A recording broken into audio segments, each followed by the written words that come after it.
Opa, mano, o que você tá fazendo aí? Enfim, primeiramente, bom dia.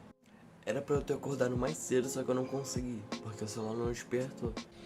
Agora exatamente são 2h30 da tarde. Sim, é muito tarde. A ideia era ter acordado 7 horas, mas já que acordei agora, eu vou tomar um banho, vou comer alguma coisa, vou fazer minha atividade e eu volto com vocês.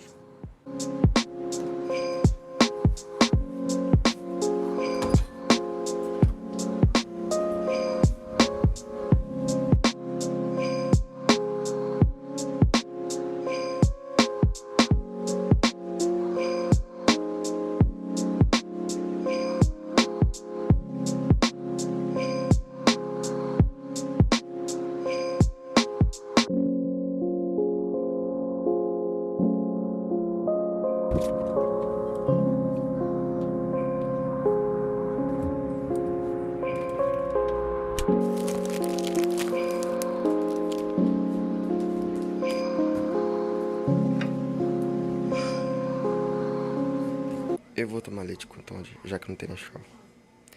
E um bolinho. É isso.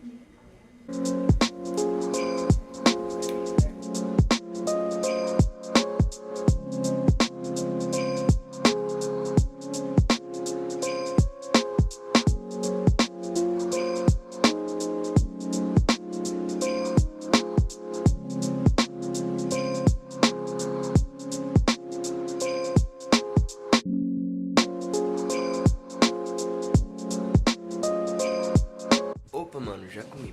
Agora eu vou tomar banho, escovar meus dentes e fazer minhas atividades.